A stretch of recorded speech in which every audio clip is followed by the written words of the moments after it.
ஓம் சக்தி. உலகமெல்லாம் சக்தி நெறி ஓங்க வேண்டும்.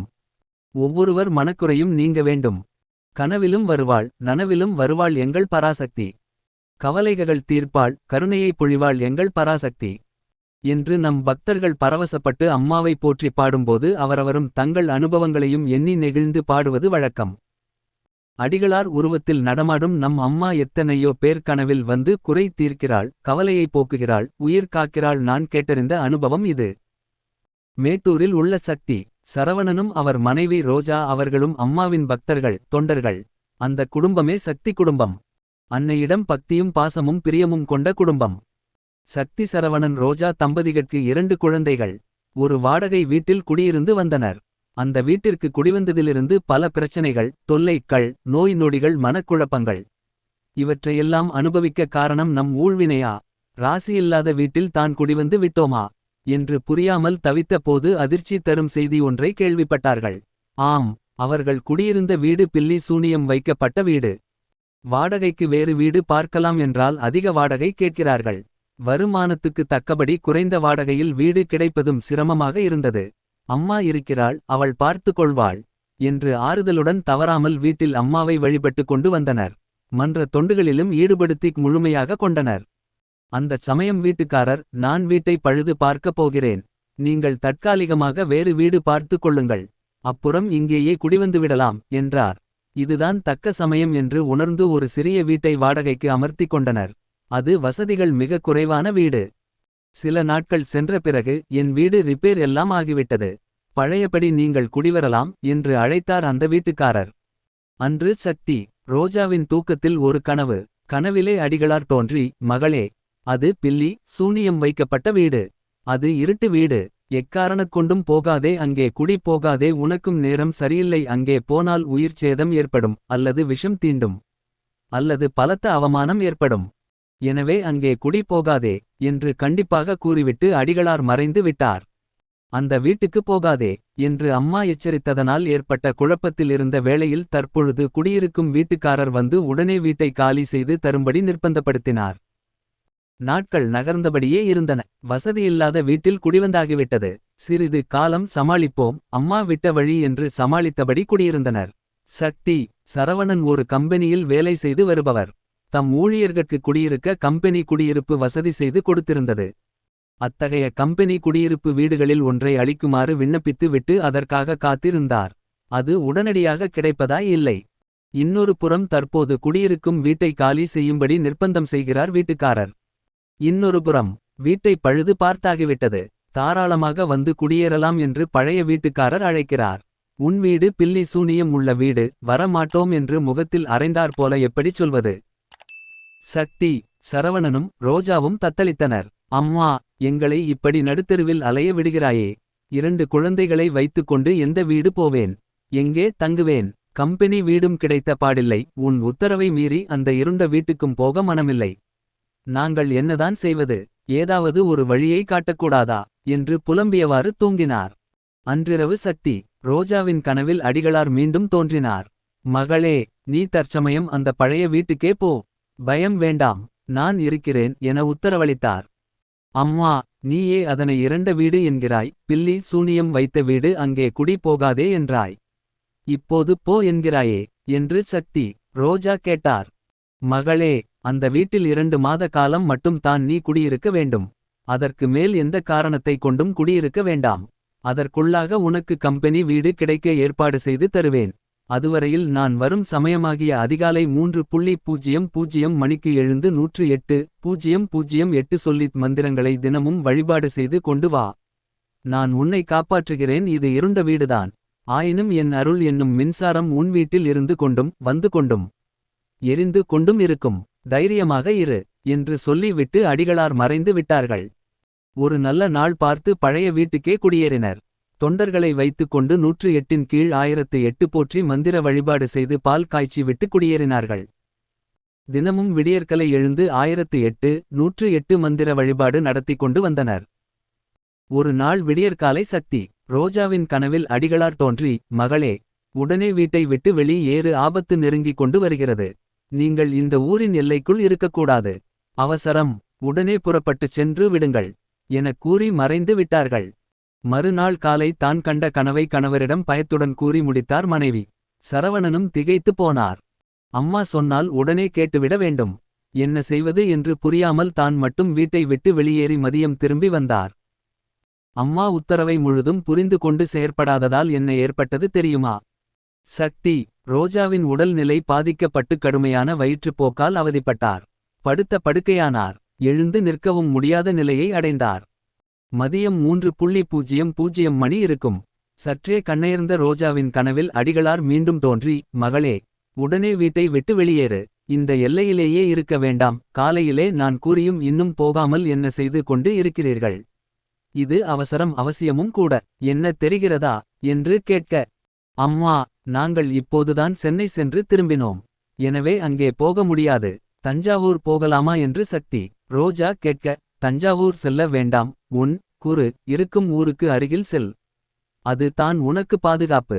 இப்பொழுது மணி 3:00.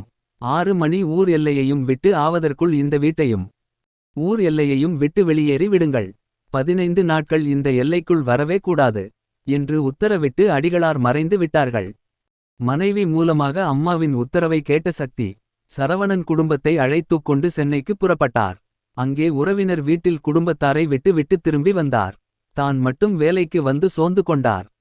இவர்கள் வீட்டை விட்டு வெளியேறிய அன்று மாலை 6:00 மணியளவில் பக்கத்து வீட்டில் ஒரு கோர சம்பவம் நடந்து முடிந்து விட்டது. ஆம், பக்கத்து வீட்டிலிருந்த ஒரு பெண்மணிக்கு ஸ்டவ் வெடித்து பயங்கர தீ விபத்து ஏற்பட்டு தீக்காயங்கையோடு மருத்துவமனைக்கு கொண்டு செல்லப்பட்டார். 10 நாட்கள் கழிந்தன. சக்தி, சரவணன் வீட்டில் தங்காமல் வேறிடத்தில் தங்கிக் கொண்டு வேலைக்குச் சென்று கொண்டிருந்தார். விதி வழி மதி போகும் என்பது பழமொழி. வீட்டில் உள்ள பொருள்கள் போட்டது போட்டபடி கிடைக்கிறதே. திருடர் பயம் வேறு அதிகமாக இருக்கிறதே. இன்று ஒரு நாளாவது வீட்டில் தங்கி எல்லாவற்றையும் ஒழுங்கு செய்து விட்டு வந்து விடலாமா என்று நினைத்தார். வீட்டிற்கு வந்தார். இரவு 7:00 மணிக்கு வழிபாடு முடித்து தியானத்தில் அமர்ந்தார். தியானத்தில் ஒரு காட்சி. தியானத்தில் உணர்த்தியவை, மகனே, இங்கே இருக்காதே, வீட்டை விட்டு வெளியேறி விடு என்று கூறிய அடிகளார் அந்த வீட்டின் அருகில் உள்ள மின்சார கம்பத்தில் ஏறுகிறார். இவர் வீட்டுக்கு வரும் மின்சார தொடர்பை துண்டித்து விடுகிறார். மகனே, இது வரை இருண்ட வீட்டில் உங்களை குடியிருக்க வைத்து எனது அருள் என்கிற மின்சாரத்தை அளித்து உனது குடும்பத்தை காப்பாற்றி வந்தேன். இப்பொழுது அது உனக்கு தேவை இல்லை. எனவே கரண்ட் சப்ளையை துண்டித்தது விட்டேன். உனக்கு கம்பெனி வீடு கிடைக்க ஏற்பாடு செய்து விட்டேன். அங்கே குடும்ப நல வேள்வி செய்து விட்டு அதன் பிறகு குடியேறு. வேள்வி நடத்தும் சமயத்தில் தான் உன் குடும்பத்தார் அந்த வீட்டில் நுழைய வேண்டும். வேள்விக்கு அதிகமாக யாரும் வரமாட்டார்கள். வேலுசாமி வருவான், அவனை வைத்துக்கொண்டு வேள்வியை நடத்து.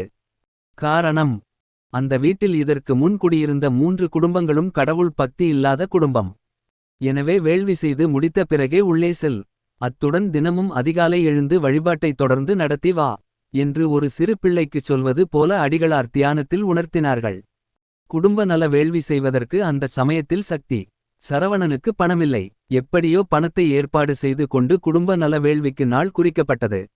வழக்கமாக குடும்ப நல வேள்வி என்றால் 10 அல்லது 15 தொண்டர்களாவது கலந்து கொள்வது வழக்கம். அன்றோ வேள்வி தொண்டர்கள் குறைவாகவே கலந்து கொண்டனர். அம்மா சொல்லியது போல வேள்வி ஆரம்பிக்கும் போது தான் குடும்பத்தார் அந்த கம்பெனி வீட்டில் நுழைந்தனர். இதில் ஒரு ஆச்சரியம் என்னவென்றால், இந்த எல்லையில் 15 நாள் இருக்கக்கூடாது என்றால் அல்லவா? அந்த கெடு வேள்வி நடக்கும் நாளுடன் முடிகின்றது. இன்னொன்றும் ஆச்சரியம், ஸ்டவ் வெடித்து தீக்காயங்களோடு மருத்துவமனையில் கொண்டு போகப்பட்ட அந்த பக்கத்து வீட்டு பெண்மணியின் உயிர் அந்த வேள்வி முடிந்த அந்த நேரத்தில் தான் பிரிந்தது. இந்தச் சம்பவங்களுக்கு பின்னால் உள்ள காரணங்கள் என்ன என்பதை நம் போன்ற சிற்றறிவு படைத்த மனிதர்களால் அறிய முடியாது. யாருக்கோ எவனோ வைத்த செய்வினை பரிதாபத்துக்குரிய பக்கத்து வீட்டு பெண்மணியை பாதித்து விட்டது போலும். அந்த வேள்வி நடைபெற்ற அன்று அந்த பெண்மணியின் உயிர் பிரிந்ததால் அந்த ஆன்மாவுக்கு அன்னையின் அருளால் நற்கதி கிடைத்திருக்கலாம். விதி வழி மதி போகும் என்பது பழமொழி.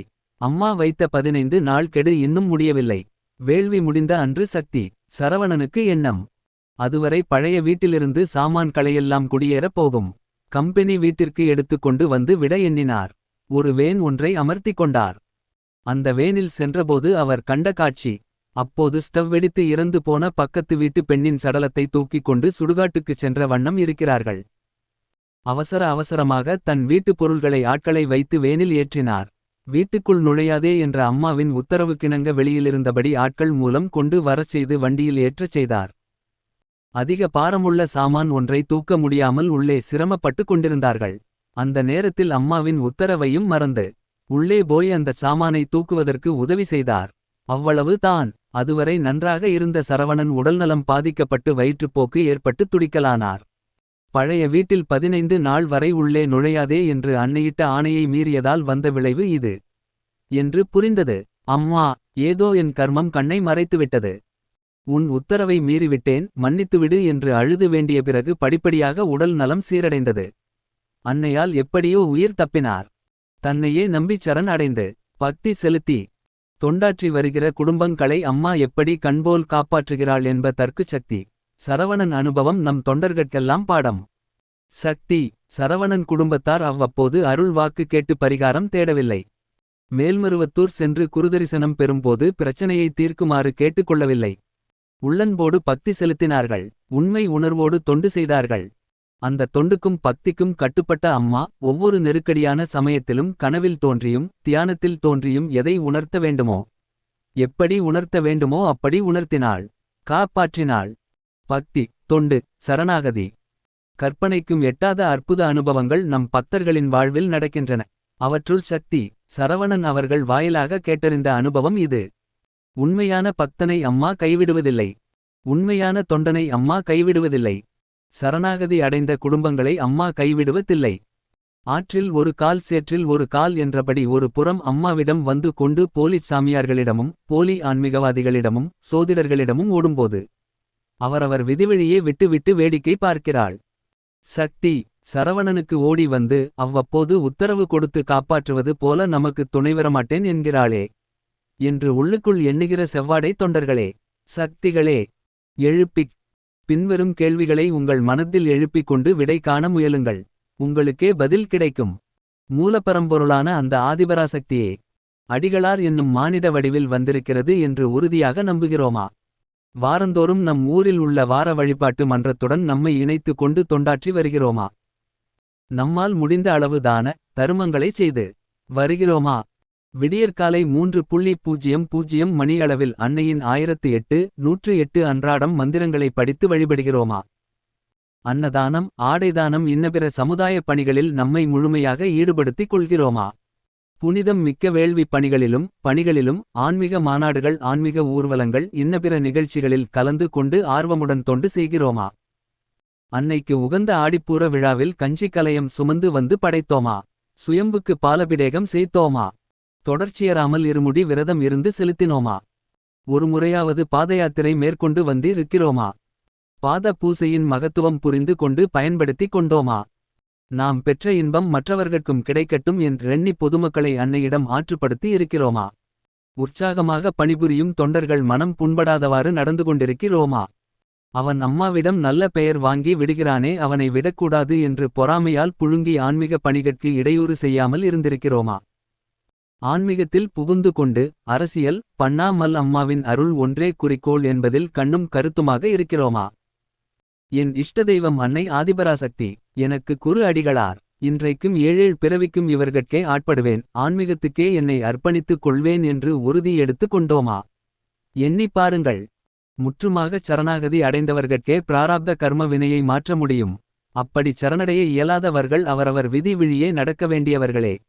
இதுதான் நம் அன்னை ஆதிபராசக்தியின் கருமச் சட்டம் என்று தெரிகிறது.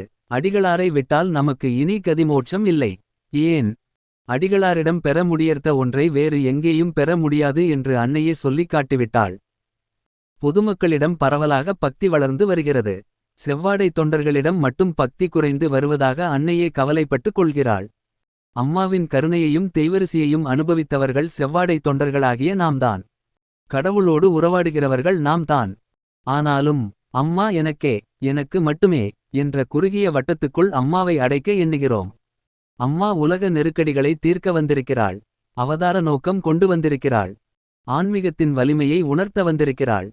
கோடிக்கணக்கான ஆன்மாக்களை தன் கருணையில் நனைத்து தெய்வம் என்பதோர் சித்தத்தை மனித மனங்களில் பதிய வைக்க வந்திருக்கிறாள். அவள் நோக்கத்தை புரிந்து கொண்டு அவளது கருவிகளாக இருப்போம்.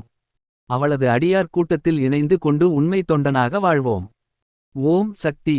ஓம் சக்தி ஓம் சக்தி.